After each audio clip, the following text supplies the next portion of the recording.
ইয়া রাব্বানা মুরুর দোলাল মোদের হেলাল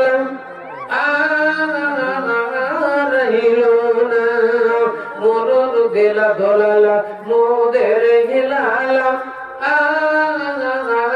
রইলো না আরবেতে জন্ম নিলেন আব্দুল্লাহ তার পিতা ছিলেন আরবেতে জন্ম নিলেন আব্দুল্লাহ তার পিতা ছিলেন এ গর্ভে রেখে মারা গেলেন এ গর্ভে রেখে মারা গেলেন পিতা রইল না মুরুর দোলাল মোদের হেলাল রইলো না মুরুর দোলাল মোদের হেলাল রইলো না কুরাইশ বংশে জন্ম নিলেন আমেনা তার মাতা ছিলেন কুরাইশ বংশে জন্ম নিলেন আমেনা তার মাতা ছিলেন এ শিশু রেখে মারা গেলেন এ শিশু রেখে মারা গেলেন মাতা রইল না মুরুর দোলাল মোদের হেলাল রইল না মুরুর দোলাল মোদের হেলাল রইল না ইয়া রাব্বানা মুরুর দোলাল মোদের হেলাল রইল না খাদিজা নবী ছিলেন নবীজিকে ডেকে বলিলেন খাদিজা ধনী ছিলেন নবীজিকে ডেকে বলিলেন আমার সঙ্গী হইলে পারে আমার সঙ্গী হইলে পারে দুঃখ রবে না মুরুর দোলাল মোদের হেলাল রইলো না মুরুর দোলাল মোদের হেলাল রইলো না 40 বছর বয়সে খাদিজাতুল কুবরার সঙ্গে বিবাহ হলো আল্লাহ নবীর 25 বছর বয়স খাদিজাতুল কুবরার 40 বছর বয়স এই 15টা বছর আল্লাহ নবী খাদিজাতুল কুবরার সঙ্গে কাটিয়ে দিলেন যার 40 বছরের বিধবা মহিলা এর আগে তার দুটো বিবাহ হয়ে গেছিল 3 নম্বরে আল্লাহ নবী তাহলে দুটো স্বামী তার গুজরা চলে গেছিল এই বিধবা মহিলাকে আল্লাহ নবী বিবাহ করলেন 15টা বছর আমাদের সঙ্গে গুজরা গেল 40 বছর বয়সে নবী পা দিলেন আল্লাহ বললেন নবী গো তুমি মক্কা ছেড়ে 3 মাইল দূরে হীরা পর্বতে চলে যাও হীরা পর্বতে চলে যাও ওইখানে তুমি আমার ইবাদত বন্দেগী করবে ওইখানে তুমি আমার গুণগানগুলোকে কীর্তন করবে তুমি চলে যাও আল্লাহ নবী সেখান থেকে চলে গেলেন মক্কা ছেড়ে চলে গেলেন ওই দিকে গুহায় হীরা পর্বতমালায় নবী সাক্ষাৎ করে গিয়ে আল্লাহ জিকির করতে লাগলেন আল্লাহ ধ্যান করতে লাগলেন একদিন নয় দুদিন নয় এক মহিনা নয় 2 মহিনা নয় আল্লাহ নবী 6টি মহিনা ওই হীরা গুহার ভিতরে হীরা পর্বতের ভিতরে আল্লাহ পুরো মুমিনেরা ইবাদত বন্দেগী করতেন আল্লাহ জিকির করে তিনি পাগল থাকতেন বলেন আল্লাহ রাসূল ছিলেন নবী ছিলেন এর প্রমাণ ওইখানেই হয়ে যায় ওই হীরা গুহাতেই হয় কারণ সেটা মক্কা ছেড়ে 3 মাইল দূর গ্রাম ছেড়ে 3 মাইল দূর এখানে নাই আর সেটা পাহাড়ি এলাকা সেটা হলো পাহাড়ি এলাকা জমিন সে সিদ্দিক হাজিপাড়া থেকে জমিন সে 50 কেজি ভুট্টা হাসেন সে সুপাড়া থেকে 50 কেজি ভুট্টা হেরা ভগবানপুর থেকে মুসালিম 1000 টাকা হোসানপাড়া থেকে হিন্দু ভাই 1 কুইন্টাল ভুট্টা মিস্ত্রি তোলা থেকে 50 কেজি ভুট্টা। মোহনপুর থেকে ইব্রাহিম ভাই 5000 টাকা। আলহামদুলিল্লাহ। وفي الآخرة حسنة وقنا عذاب النار وقنا عذاب النار। এই তোমার যোগ্য বান্দা দিয়েছে 5000 টাকা। মাতা পিতা শ্বশুর শাশুড়ি আর আত্মীয় স্বজন যারা মারা গেছেন এবং যারা জীবিত আছেন, আল্লাহ তাআলা মারা পড়ে আছেন, কবর থেকে ধরা পড়ে আছেন, আল্লাহ তাআলা কবরটা তুমি রেজুল জান্নাত বানিয়ে দাও, তাদের কবরটা রেজুল জান্নাত বানিয়ে দাও। যারা দুনিয়াতে বেঁচে আছে আল্লাহ তুমি তাদেরকে দীর্ঘজীবী করো, আল্লাহ তাদের হায়াত দারাজ করো, বাড়ি হতে অনবসত দূর করো, খেতে তোমারে উন্নতি দাও। আল্লাহ যে নিয়তে ভাইজান আমার 5000 টাকা দান করেছেন, মনের বাসনা তুমি পূরণ করে দাও, মনের বাসনা তুমি পূরণ করে দাও। রব্বানা তাকাব্বাল মিন্না ইন্নাকা আনতাস সামিউল আলিম। আমিন সুম্মা আমিন। আচ্ছা কেউ চলে আসেন, আর দেরি করেন না। হ্যাঁ বলেন। মুজিবুর শেখ 50 কেজি ভুট্টা। মুজিবুর শেখ 50 কেজি ভুট্টা। এনামুল মিস্ত্রি 40 কেজি ধান। এনামুল মিস্ত্রি 1 মণ ধান। মাসিদুর রহমান 500 টাকা। মুজিবুর রহমান 500 টাকা। মাসিদুর রহমান 500 টাকা। হাবল শেখের স্ত্রী নাকের একটি ফুল। হাবল শেখের স্ত্রী যেটা দোয়া দিলাম, নাকের একটা নাক ছাবি। আচ্ছা আছেন না? আছেন অনেক মেয়ে আছেন, আপনাদের দাম আসেনি বুঝতে পারা যাচ্ছে। আপনারা সব একটু উঠে আসেন সামনের দিকে। আর যদি মনে করেন কম দিব তাহলে আপনাদের কাছে ঘুরছে আমাদের কমিটির লোকেরা, ওদেরকে নামটা বলে দেন, পয়সাটা দেন, এখানে আসলে ইনশাআল্লাহ আপনাদের জন্য দোয়া দিব। 100 টাকা টাকা যদি আপনাদের তো টেবিল লোক হয়ে যাবে। যত মেয়ে আছে তাহলে 100 টাকা যদি টাকা দেন, আপনারা যদি 500 টাকা টাকা দেন, টেবিল ভর্তি হয়ে যাবে। আল্লাহ রাসূলের বায়ান বলেন, আপনারা বুঝতে পারছেন এটা মানুষ খাওয়ার জন্য নয়, এটা আমাদের গৌরবের সংস্কারের জন্য। যে জায়গাটা আমাদের আদিম জায়গা, যেখানে সকল চিন্তা করতে আসল জায়গা, বলে না যে ভাই নিজের বাড়ি চললাম, এবার আমি থাকবো না, নিজের ঘরে যাব, আসল বাড়ির দিকে যাব, তাই আসল বাড়ি হলো এটা। এটা হলো নূর বাড়ি। আল্লাহ নবী বলেছেন ইনসান তো কিয়া হো গয়া, মানুষের কি হয়ে গেছে, ওরা নিজের মালের হেফাজত করে না, পরের মালের হেফাজত করে। মানুষের কি হয়ে গেছে, আসল বাড়ির খবর রাখে না, নকল বাড়ি সুন্দর করে বানায়, আসল বাড়িটার খেয়াল রাখে না। যেই বাড়িটা ছিল জীবন থাকবে, হাজার হাজার যেই ঘরে থাকতে হবে, ওই ঘরটা থাকবে না, কিন্তু যেটা সামান্য টাইমের জন্য এসেছে ওই ঘরটার জন্য থাকবে না। দোতলা, তিনতলা, পাঁচতলা, 10তলা, যেটা কাজল শেখ দিলেন 1000 টাকা। কাজল শেখ এই দিলেন 1000 টাকা। মাস্টার কাজল শেখ, আলহামদুলিল্লাহ, আলহামদুলিল্লাহ, জাযাকুল্লাহ খাইরাল জাযা, জাযাকাল্লাহ হাইয়াকাল্লাহ। আসেন ভাই, তাড়াতাড়ি আসেন।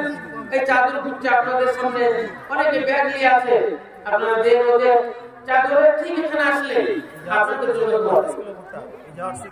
ইজাহার শেখের ছেলে উনি দিলেন 50 কেজি ভুট্টা। আতাউর রহমান 1 কুইন্টাল ভুট্টা। আতাউর রহমান 1 কুইন্টাল ভুট্টা। সেন্টু শেখ 40 কেজি ভুট্টা। আপনাদের এলাকায় প্রচুর ভুট্টা চাষ, লিখান, ভুট্টাগুলো লিখাবেন, ইনশাআল্লাহ যখন উঠবে তখন কালেকশন করে দেওয়া হবে। আর যারা এখন হাতে পয়সা টাকা নেন, বাকি এখন লিখে দেন, 1000, 2000, 5000 নামটা লিখান। এলাকার তো মানুষ আপনারা ঠিক কমিটির লোক যারা আছে আপনার কাছ থেকে কালেকশন করে নেবে। গুরুত্বপূর্ণ সংস্কার দরকার হলে ঠিক আপনাদের কাছে ওরা পৌঁছে যাবে। আসেন ভাই বলেন, মহল্লায় আপনারা 10, 20, 50, 100 যে যা পারবেন, আমি 11,000 মোটা পয়সা দাবি দেবো না, আর মোটা পয়সা তো বলাই দিবে যারা দিতেওয়ালা, সবাইকে দিতে পারবে। বলে না যে মজুর যে 300 টাকা মজুর দিতে খাবে, সে কি 10,000 টাকা দিতে পারবে? পারবে না। সে যে মন্দিরে উঠে আল্লাহ দরবারে আমরা দোয়া দেব আসেন বাবা কামাল শেখ 50 কেজি ভুট্টা ওগো বললেন আমার ইয়া প্রকাশিয়া জাফরুল্লাহ জন আছেন আপনাকা আচ্ছা খাইমার মা মারা গেছে দোয়া চেয়েছে দিয়েছে 1100 টাকা আলহামদুলিল্লাহ আলহামদুলিল্লাহ জাযাকুল্লাহু খাইরাল জাযা ওগো বললেন আমার ইয়া প্রকাশিয়া এটা দিন দান গ্রহণ করিয়া ফাকিমা তুমি যেটা খুঁজে খাইতে ছিল ওরে লাগে টাকা টাকা দান দিল আর ওখানে কথা জানি শুনে রাখো কানে এদিন মাথা দিল মাদারির নামে শুনিলাম মাথা জানি বর্তমান অন্ধকার কবরে বেঁধেছে মাকানা মজা মমতার বিলি আছে দুনিয়াতে 1100 টাকা দিল ভাই রজনীতে প্রথম করে যদি প্রধান মাদারি কমর যত দূরে দিকে পড়ে চোখের নজর তখন সব বিনারি আচ্ছা আর আছে অনেকেই মোরা মোরা মানে এখনো আসেনি বাকি আছে রামদালা আর দেরি করে না কোতরালে আসেন আস্তে আস্তে দেখতে দেখতে দিন অনেক রাত হয়ে গেল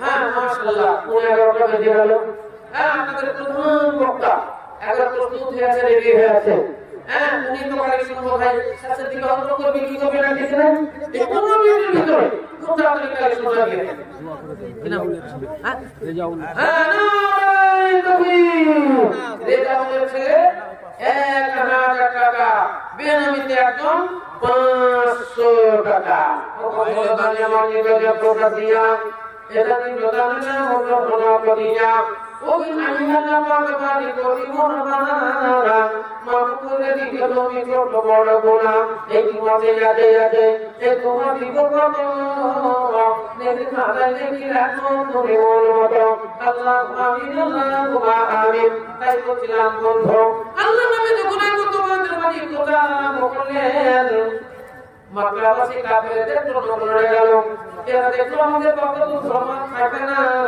আমাদের ইজ্জত সম্মান থাকবে না আমাদের বড় বড় লিডার আমরা বড় প্রশ্নে আছি আমাদের যে কত সম্মান এই সম্মান আমাদের হাত থাকবে না তাই হযরত মুহাম্মদ রাসূলুল্লাহ সাল্লাল্লাহু আলাইহি ওয়াসাল্লামের পিছনে লাগলো উতবা লাগলো সাইবা লাগলো আবু জাহেল লাগলো আবু লাহাব এর পিছনে লাগলো কারণ সেই যুগের নেতা আবু জাহেল আল্লাহর নবীর চাচা সেই যুগের নেতা আবু লাহাব আল্লাহর নবীর চাচা উতবা সাইবা এরা বড় বড় লিডার এরা দেখলো হযরত মুহাম্মদের কথা বললো মানতে লাগে আমরা যদি তাকে রাসূলকে মেনে নিয়ে আমাদের ইজ্জত থাকবে না আমাদের সম্মান থাকবে না আমাদের লাভবান হয় আমরা যে মুনাফা লুটি এই মুনাফাটা আমাদের আর হইবে না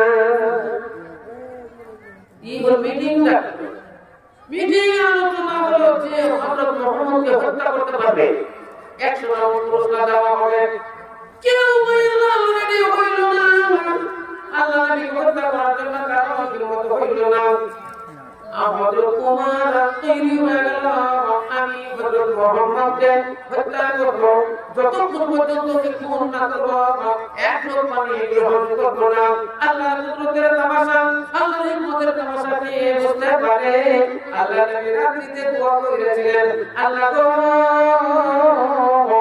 তুমি হযরত তোমার ফারুককে তুমি ইসলাম ধর্মের মধ্যে এসো আল্লাহ নবীকে ঈমান দাও আমল দাও নবীকে হত্যা করতে গেল নবীকে খুন করব বলে গেলেন আল্লাহ নবীর হাতে রাতে মুসলমান হয়ে গেল ইসলাম বিরোধী ফের আমার ওদের উদ্দেশ্য ব্যর্থ হয়ে গেল উদ্দেশ্য ব্যর্থ হয়ে গেল পুনরায় মিটিং ডাকা হলো ওকে মারা যাবে না খুন করা যাবে না ওকে কিছু লোক দেখিয়ে দেওয়া হলো মনোগত কোনো কাজ করেন তার পিছনে দুটো জিনিস থাকে একটা হলো সম্মান আর একটা হলো সম্পদ সম্মান উপার্জন করবো মানুষ সম্মান উপার্জন করবো এই দুটো জিনিসই মানুষ দুনিয়াতে পাগল হয়ে থাকে তাই তারা টাকা ইনকাম করে পয়সা ইনকাম করে কেউ কিন্তু সম্মানের জন্য লাখ লাখ কোটি কোটি টাকা বিলি করে দেয় ইসলাম বিরোধী ভাইরা আমার দেখেন কত বড় বড় নেতা আছে আমাদের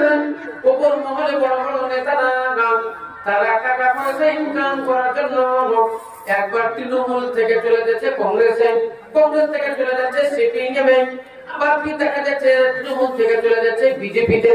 ইসলাম বিরোধী ভাইরা আমার পয়সা ইনকাম করার জন্য, টাকা ইনকাম করার জন্য, আবার কেউ দেখেন ইজ্জত সম্মানের জন্য তারা জীবন দিয়ে দিচ্ছেন। আমাদের পশ্চিমবঙ্গের আমাদের মুখ্যমন্ত্রী মমতা ব্যানার্জিকে দেখেন, বলেন আর কি আছে, যত ধন সম্পদ আছে যদি সাপুরি খেয়ে চলে যায় ফুরাবে না, তবুও তিনি কিসের জন্য আমাদের এই মন্ত্রী পদে আমাদের জন্য এত পরিশ্রম কেন করে, এত লড়াই কেন করে, এত মেহনত কেন করে? ইজ্জত সম্মানের জন্য এবং মানুষের কল্যাণের জন্য। একটা মানুষ কতটি খায়, কিন্তু এত পরিশ্রম মেহনত দিন চালাই কেন? মানুষের কল্যাণের জন্য, ইজ্জত সম্মানের জন্য। ইসলাম দরদি ভাইয়ের আমার, তাই মক্কাবাসী কাফিররা বলল হযরত মুহাম্মদকে বুড়মুখের একটা লোক দেখাও, আর না ভাই তাকে ইজ্জত সম্মানের লোক দেখাও, তাহলে হয়তো আমাদের বক্তব্য ধর্মের বিরুদ্ধে কিছু বলবে না।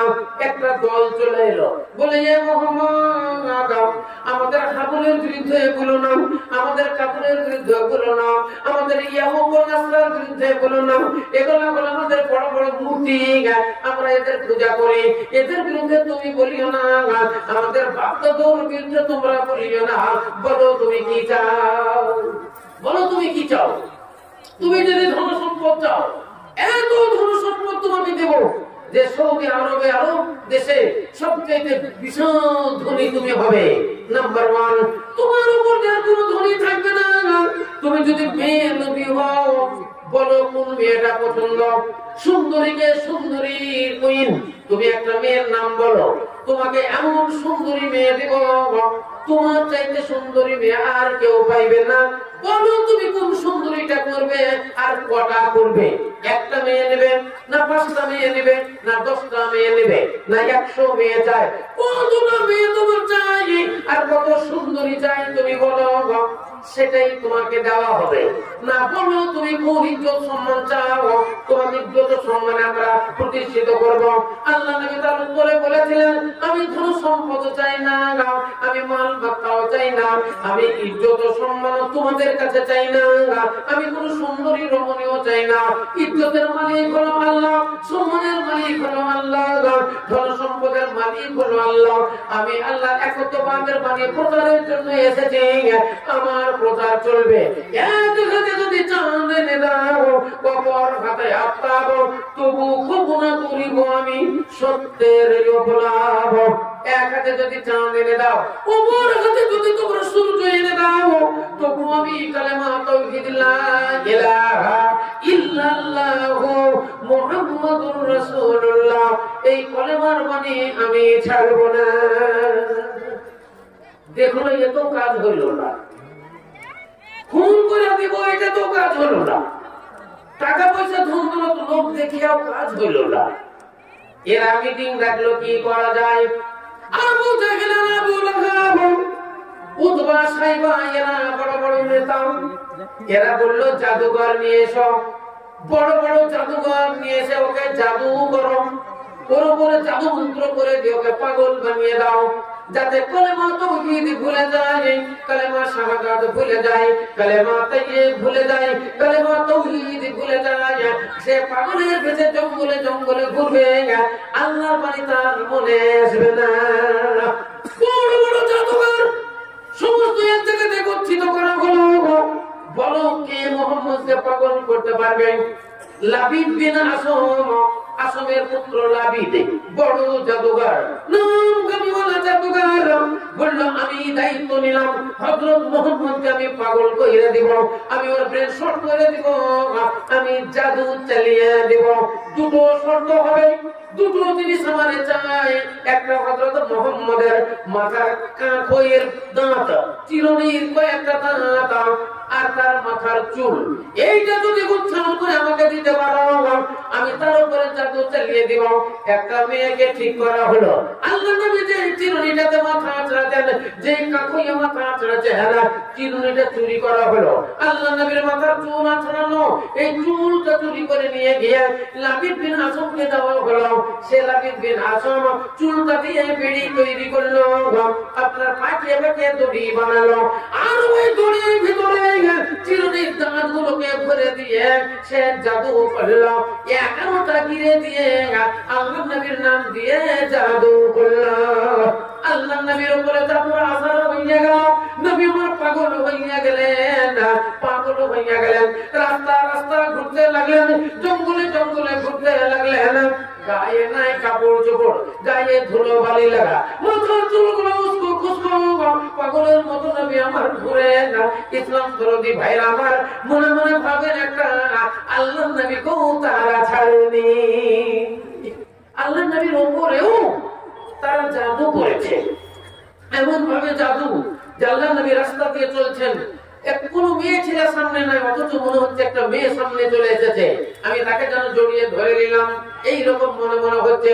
আমি মদ খাইনি, তবুও মনে হচ্ছে আমার হাতে মদের বোতল, আমি যেন মদ্যপান করছি, এইরকম মনে মনে হতে লাগলো। মেয়ে ছেলের গায়ে আমি হাত দিচ্ছি, মেয়ের আঁচল ধরে টানছি, এইরকম মনে লাগলো।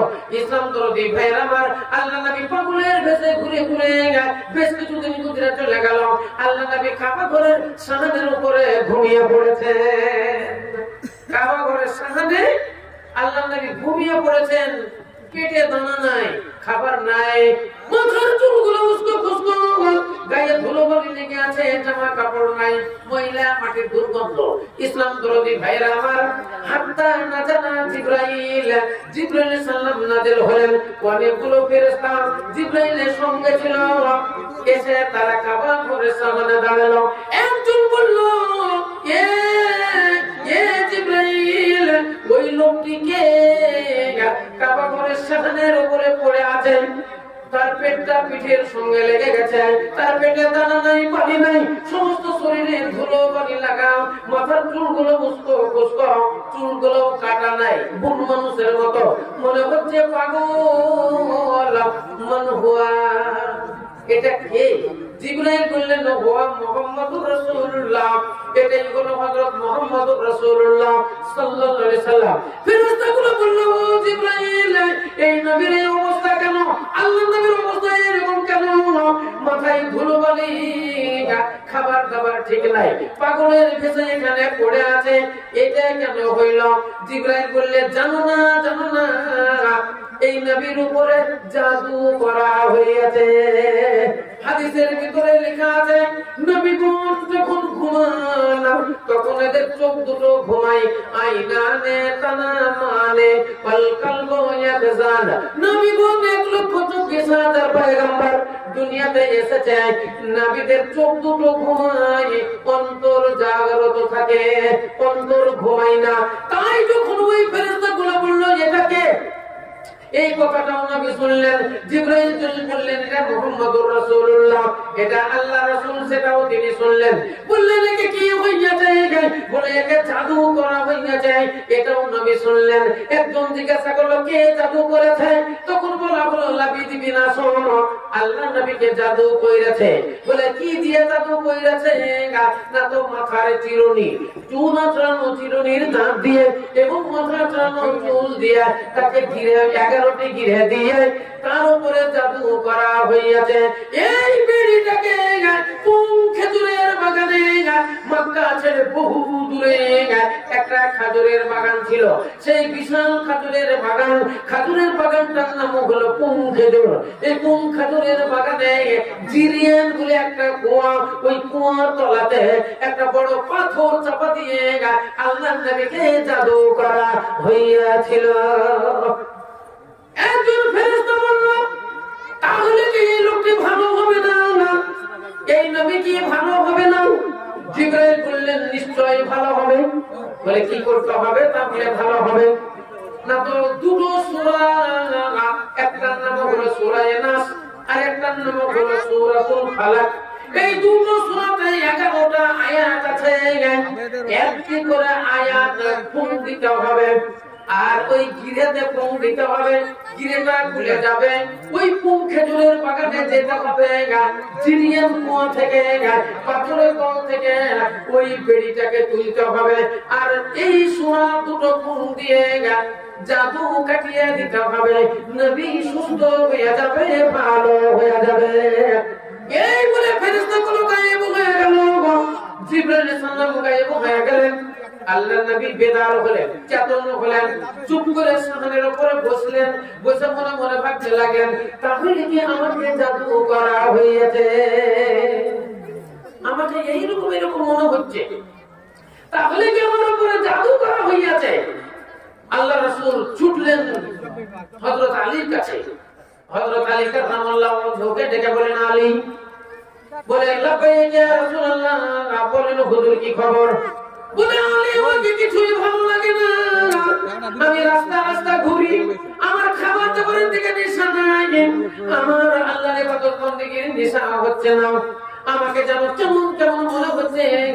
আলী, তুমি জানো আমাকে জাদু করা হয়েছে, আমার মাথার চুল দিয়ে আর আমার ওই চিরুনির দাঁত দিয়ে আমাকে জাদু করা হয়েছে। কোন খেজুরের বাগানে জিরিয়ান নামী কুয়ার তলাতে পাথর চাপা দেওয়া আছে, চলো আমাকে নিয়ে চলো, ওইখান থেকে তোমাকে উঠাতে হবে, আমার জাদু ছুঁইটা যাবে।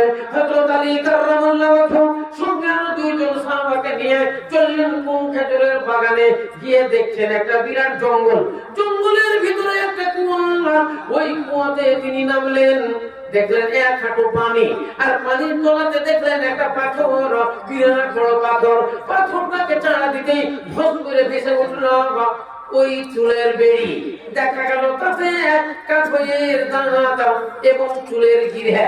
কোন বিন্যাস, একটা গিরে খুলে গেল, মালিকিন নাস ইলাইহিন নাস, এইভাবে একটা করে আয়াত পাঠ করে আর ফুঙ্গাই গিরে খুলে যায়। 11টি আয়াত পাঠ করা হলো, 11টি গিরে খুলে গেল, সঙ্গে সঙ্গে নবী আমার সুন্দর হয়ে গেলেন, সঙ্গে সঙ্গে জাদু কেটে গেল, নবী আমার সুস্থ হয়ে গেলেন। ইসলাম দরদি ভাইরা আমার, বলার উদ্দেশ্য হলো জাদুকর এরা জাহান্নামী। আল্লাহ নবী বললেন, আসিরু হাকুন, জাদু কোনো সত্য, জাদু যারা করে তারা জাহান্নামী। অতএব এই জাদুকর আল্লাহ নবী কো জাদু করতে ছাড়েনি। আচ্ছা, আছেন আপনারা হাতেও দেওয়ার মতো থাকলে ইনশাআল্লাহ দোয়ায়ে খায়ের হবে। আবেদ শেখের স্ত্রী 1000 টাকা,